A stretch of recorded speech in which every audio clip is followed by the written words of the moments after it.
né? O telescópio espacial Hubble está no espaço, está completando seu 36º ano, 36 anos de serviço para a humanidade, seu aniversário de 36 anos, e desde que ele foi lançado, é uma tradição que, quando ele comemora, quando ele faz aniversário, quem ganha o presente? Todos nós. Todos nós ganhamos com o telescópio espacial Hubble, e ele é escolhido um determinado objeto, uma determinada coisa, para ele fazer a imagem. É a imagem comemorativa dos 36 anos. Se pegar aqui, né, ao longo aí desses 11 anos de canal, eu sempre trago a imagem do Hubble comemorativa do determinado ano. E agora não ia ser diferente. O telescópio espacial Hubble fez uma imagem maravilhosa, mais uma vez, da nebulosa conhecida como nebulosa Trífida. Isso aí, que é um berçário estelar. Não é a primeira vez que ele fotografou ela em 1997, 29 anos atrás, né? E aí é o seguinte, o que será que mudou? Será que mudou alguma coisa? Porque é o seguinte, né? O universo, para todos nós aqui, parece que ele é estático. Mas e aí? Será que muda alguma coisa em 29 anos? Então é isso que nós vamos conversar aqui neste vídeo, mostrar aí algumas imagens, a imagem, né? A imagem aí, né? Para quem não sabe, a Trífida é conhecida como Messier 20 ou M20, tá? E, de novo, né? Não é apenas uma foto bonita, mas sim é o que a gente consegue ver de mudança no espaço, no universo, na escala de tempo da humanidade. Porque é o seguinte, né? Na astronomia, a gente sempre fala de coisas que acontecem há milhões de anos, bilhões de anos, né? Centenas de anos, são coisas que fogem um pouco do nosso entendimento. Agora, se eu falar para você 30 anos você tem na cabeça o que é. Dá para a gente ter uma ideia boa do que pode acontecer.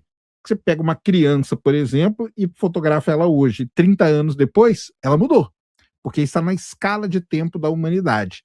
Agora, o espaço, não, o universo, como eu falei, ele parece que é parado. Mas e aí?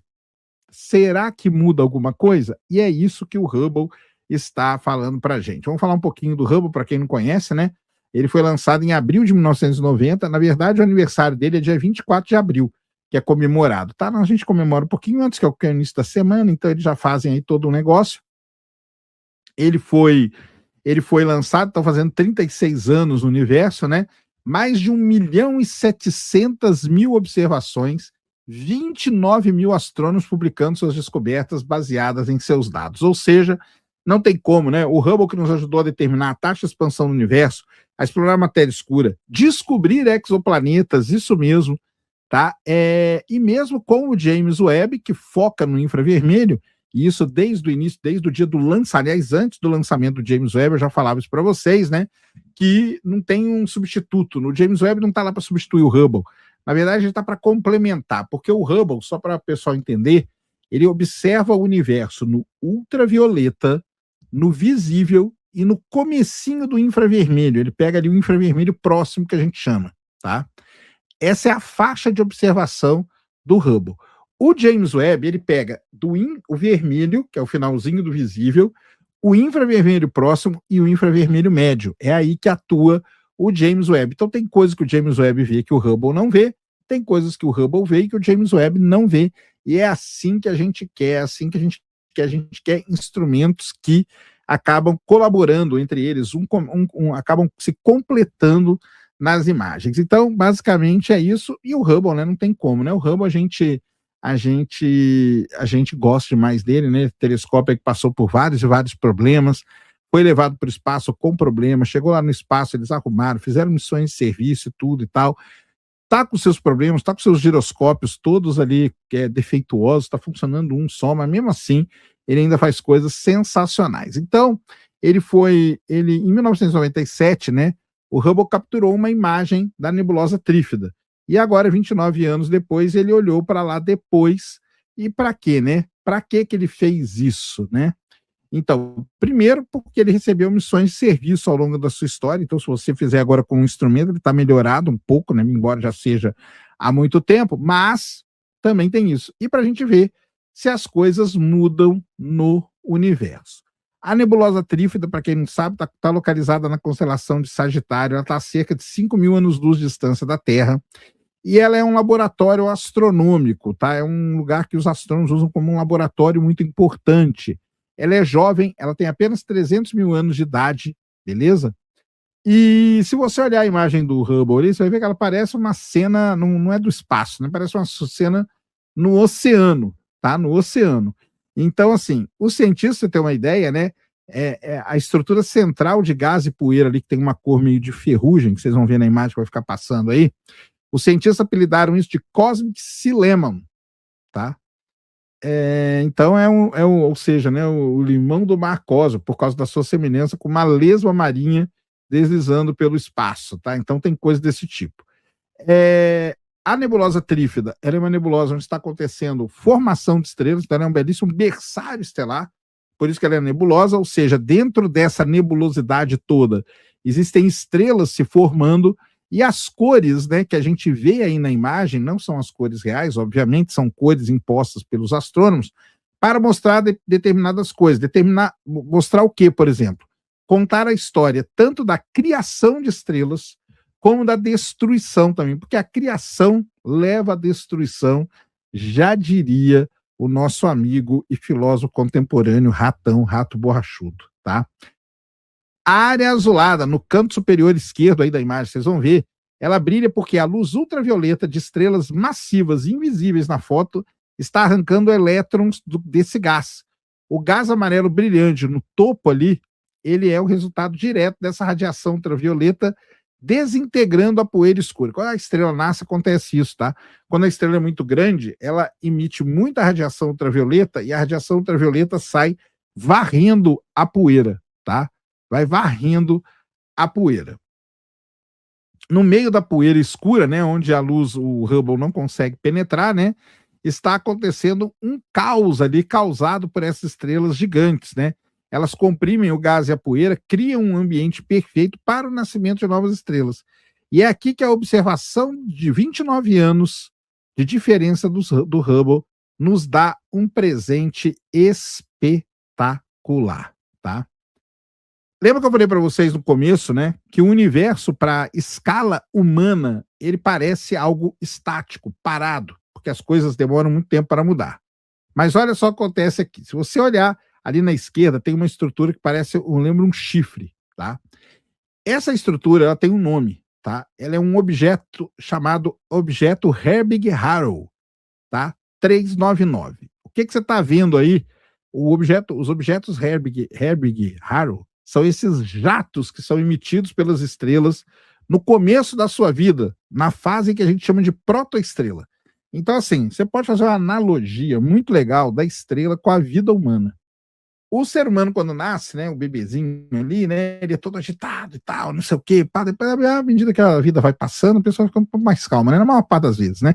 Mas isso acontece. Então, a estrela, quando ela nasce, quando ela é uma protoestrela, ela está emitindo esses jatos aí, são objetos conhecidos como objetos Herbig-Haro. Então, é uma estrela bebê que ainda está se formando e você não vê a estrela, porque ela está escondida em todo o casulo de poeira ali. Se você comparar com a imagem de 1997, essa daqui com a de 1997, é possível ver esses jatos expandindo no universo. E aí vem uma coisa muito legal. Se você compara uma imagem com a outra, você consegue medir o quanto um jato desse expandiu, você consegue calcular a velocidade e a quantidade de energia que uma estrela recém-nascida está jogando para o espaço. Lembra do tal debate lá? Não queria um vídeo de uma estrela nascendo? Tá aqui, ó. Algo mais próximo de um vídeo que a gente pode ter é isso aqui que vocês estão vendo agora. Mas não para por aí, não. Porque você vê na parte de baixo ali, o que seria como se fosse um contra-jato, né? Que tem um V ali na poeira. Há outro ponto vermelho, fraquinho ali, com um pequeno jatinho acima dele, tá? Os astrônomos acreditam que esse arco é a evidência de um disco de material ao redor da estrela jovem, ou seja, está formando um disco protoplanetário, tá? Isso mostra que essa estrela bebê aí, essa protoestrela aí, ela está praticamente quase pronta. Tudo isso que a gente está vendo nessa imagem aí, comparando essa imagem com a de 1997, é uma fase transitória que a gente chama. Essas cristas de poeira aí marrom, elas vão resistir por mais alguns milhões de anos, vão servir de escudo para proteger as estrelas bebê, para deixar elas poderem se desenvolver ao máximo, até que a luz ultravioleta delas começará a corroer tudo, igual está mostrado na outra parte da imagem. Então isso é legal, quando você estuda uma nebulosa, como a nebulosa Trífida, como a nebulosa Carina, entre outras, você vê regiões em que a luz ultravioleta de estrelas já massivas prontas está devorando toda a poeira, e você vê regiões onde as estrelas ainda estão nascendo. Então, isso é muito legal. O que você vê de laranjinha aí na imagem, qualquer pontinho laranja aí, são estrelas que já se formaram completamente, já limparam o espaço ao redor.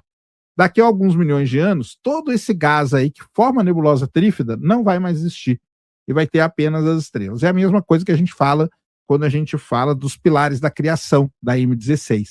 Os pilares da criação é a mesma situação da nebulosa Trífida. Você tem as estrelas se formando, à medida que elas vão crescendo, elas vão emitindo radiação ultravioleta, vão varrendo aquela poeira, ou seja, daqui a alguns milhões de anos, os pilares da criação não vão mais existir, da maneira como a gente vê, e a nebulosa Trífida não vai mais existir também, ela vai deixar de ser uma nebulosa, porque nós só vamos ver ali estrelas no lugar. Então, assim, é muito legal tudo isso, né? Tudo isso está acontecendo a 5.000 anos-luz de distância daqui, é muito perto, tá? É muito perto mesmo, e o Hubble tem essa capacidade. Seria legal agora, por exemplo, pegar essa Trífida aí e colocar o James Webb para olhar para a nebulosa Trífida também. E aí a gente teria o Hubble em 97 e 2026 e o James Webb em 2026. A gente teria um panorama completo, porque qual que seria a vantagem do James Webb nessa imagem aí? O James Webb, por conta dele olhar para o infravermelho, então a radiação infravermelha, toda essa poeira e esse gás, ela é transparente para o infravermelho. Então a gente consegue ver dentro ali as estrelas se formando. Então isso é que é muito interessante da gente ver. Vamos ver aí, né? E o James Webb, ele não faz só num comprimento de onda também, ele pode fazer no infravermelho próximo, no infravermelho médio, e ver as diferenças e comparar com o Hubble e comparar com o Hubble anteriormente. Ou seja, daí um belíssimo estudo. Beleza?